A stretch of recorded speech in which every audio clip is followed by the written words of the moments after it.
Howard ইউনিভার্সিটির সহকারী অধ্যাপক, তার সাথে আমার কথা হয়েছে। তিনি তিনি শিবিরের সাবেক সভাপতি। তিনি আমাকে বলেছেন যে ধরেন প্রথম আলো ডেইলি স্টার যেটা ভাঙা হয়েছে সেটারও তিনিও সমালোচনা করেছেন, কিন্তু তার পেছনে একটা আদর্শিক কারণ আছে, ভারতীয় আধিপত্যবাদ, সেটির বিরোধিতা করে এটি ভাঙা হয়েছে বলা হয়েছে। না, তো এটার সাথে আমি একমত না। কি কারণে? আপনি ভারতীয় আধিপত্যবাদের বিরোধিতা করতে গেলে আপনাকে আরো 10টা প্রথম আলো তৈরি করেন। একটা বিল্ডিং ভেড়ে ভারতীয় আধিপত্যবাদের বিরোধিতা করা যায় না। আপনি আবার দেখেন 32-এর সাথে ভারতীয় আধিপত্যবাদের কোনো সম্পর্ক নাই। 32-এর সাথে সম্পর্ক কি? আমার দেশের স্বাধীনতা সার্বভৌমত্ব। আর প্রথম আলো, ডেইলি স্টার, উদীচী, এগুলো কি? এগুলো একটা প্রতিষ্ঠান। তারা তাদের কি মত প্রকাশ করতেছে, সে মত প্রকাশকে আপনাকে কি করতে হবে? সম্মান দিতে হবে। সেটা হলো ভারতের পক্ষেও। আপনি আপনার মতো আরো 10টা পত্রিকা করেন না কেন? এটা আমি আপনাকে ভোটের আগের দিন রাতে যেভাবে মিডিয়া কু হলো, আমি এখন যে সব মিডিয়াতে ভাঙচুর চালাবো না। আপনি মিডিয়া করেন, এটা আপনার ব্যর্থতা। আপনি মিডিয়া কুটা কি করতে পারেননি?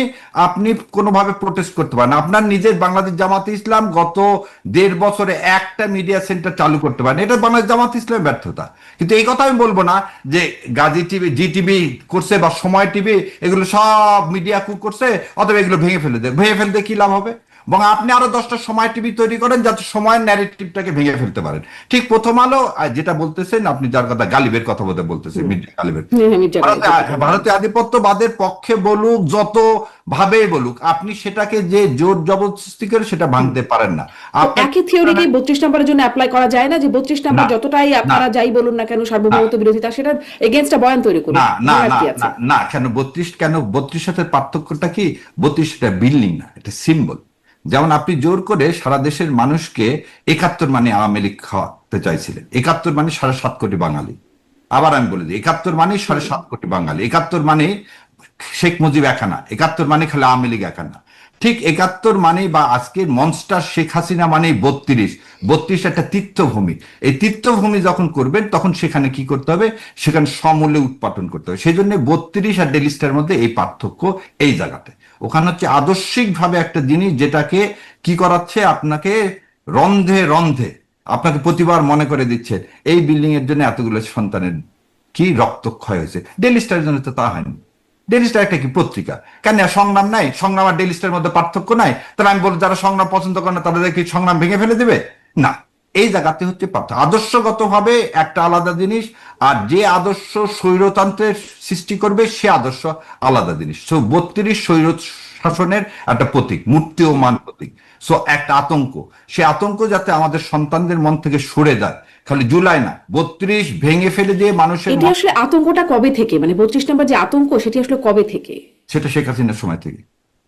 আমি এটা গত 17 বছরে গিয়ে সেটি আতঙ্কে পরিণত হয়েছে। আতঙ্কে পরিণত।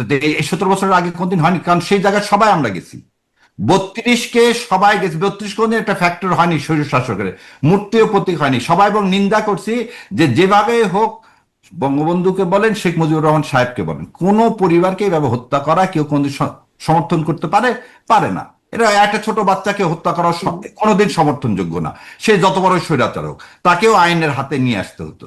এবং আপনি একটা জিনিস দেখেন তো, যে কেউ বলছে যে শেখ মুজিবুর রহমান হত্যার বিচার চায় না, কেউ বলছে যে জিয়াউর রহমান হত্যার বিচার চায় না, কিন্তু এর সাথে এই বাড়িটাকে গত 17 বছরে মূর্তিমান প্রতীক বানায় ফেলছে শেখ হাসিনা। খালি তাই না, শেখ মুজিবুর রহমানকে আমি যেন সারা জীবন বলতাম বঙ্গবন্ধু। এই 17 বছরে শেখ মুজিবুর রহমানকে এমন এক মূর্তিমান প্রতীক নিয়ে গেছে যে আমি আর এখন বঙ্গবন্ধু বলতে ঘৃণাবোধ করি। কারণ শেখ হাসিনা জোর করে পুরা ইতিহাসটাকে আচ্ছা, তার মানে তার কর্মকাণ্ডের জন্য, মানে কন্যার কর্মকাণ্ডের জন্য আপনি পিতাকেও, যে তিনি যিনি অলরেডি কন্যা কাণ্ড, এটা আওয়ামী লীগের কন্যা, শেখ হাসিনা না পার্টিকুলারলি। এখানে আবার শেখ হাসিনাকে বলা যাবে, আওয়ামী লীগের যে কর্মকাণ্ড, বাংলাদেশকে যেভাবে বিক্রি করে দিলেন, যেটা তার বাবা হায়দ্রাবাদ হয়তো করতে চাননি, কিন্তু তিনি হায়দ্রাবাদ করে ফেলে দিলেন আমাদের দেশকে। এবং এই 32টা ছিল সেই হায়দ্রাবাদের চরণ, যেটা শেখ হাসিনা করছে। সেই জন্য আপনি নিজেও আইনের মানুষ, মানে এটি আসলে ভাঙাটা তাহলে ঠিক আছে, এটি ভাঙা। কারণ আপনি যদি বলেন মুক্তিযোদ্ধারা যদি আগে, এটা বলেন বোন, আপনি তো লয়ের সাথে, মুক্তিযোদ্ধারা যদি পাকিস্তান সেনাবাহিনীকে মারতে পারে সেটা যদি আইন সিদ্ধ হয়ে থাকে, ঠিক একই রকম যখন জুলাই কোন গণ অভ্যুত্থানকে আইন মেনে হয় বোন? হয় না। কিন্তু অভ্যুত্থানের পরে এরকম আসলে সব ভাঙচুর যে হলো, 71 অনেক জায়গায় ভাঙচুর হয়েছে, যাবতীয় স্মৃতিস্তম্ভ, অনেক কিছু ভাঙচুর হয়েছে। সেগুলো তো আমরা সব সমর্থন করিনি বোন। আমরা সেটাও বলতেছি যে গভর্নমেন্টের ফেলিওরটা বললাম, ইউনূস সরকার ওয়ান অফ দ্য ফেলিওর হচ্ছে কি, আচ্ছা, সেগুলো মব ছিল না, ছিল না? মব ছিল বললামই তো আপনাকে, ডেলি স্টার এটা মব ছিল না না, ডেলি স্টার না, আমি বলছি মুক্তিযুদ্ধের আওয়ামী লীগের স্তম্ভ। এটা ভেঙে কি লাভ? আপনি সরকারি ভাবে সরাবেন, দেন একটা জিনিস হবে। আবার একটা কি এখানে বলেন 32 সাল শেখ মুজিবের এই যে ক্ষোভ, ধরে নেন আপনি প্রাইম মিনিস্টার অপোজিটে, আপনি শেখ সাহেবের বঙ্গবন্ধুর ইয়া করছিলেন না, আপনি সাদ্দামের ইয়েটা মনে করেন তো, ইরাকে যখন ইরাকের পতন হলো তখন সাদ্দামের বিরাট একটা স্ট্যাচু ভেঙে ফেলে দেওয়া হলো না? That is not mob. কেন? মানুষের ক্ষোভ তৈরি করে ফেলছিলেন যে আমার সন্তানটা এই এই একটা স্ট্যাচুর জন্য, এই স্বাধীনতার জন্য আমরা, আমার বাবা চাচা সবাই যুদ্ধ করছে, তাহলে এই স্বাধীনতার প্রতীক, মূর্ত প্রতীক আমাদের অস্বীকার করা হচ্ছে কেন?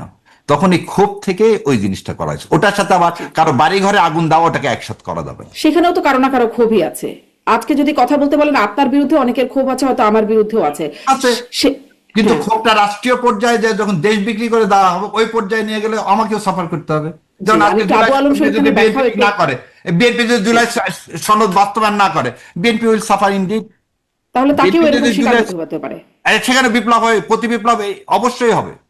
এবং জুলাই সনদে যে টালবান, এই যে যেমন আজকে প্রথমে শুরু করতে বললাম যে ইনক্লাবি শব্দগুলোকে ইউজ করা হচ্ছে জুলাই সনদ বাস্তবায়ন না করা, তার কনসিকুয়েন্স ফেস করতে হবে। তখন আপনি বলতে পারবেন না এটা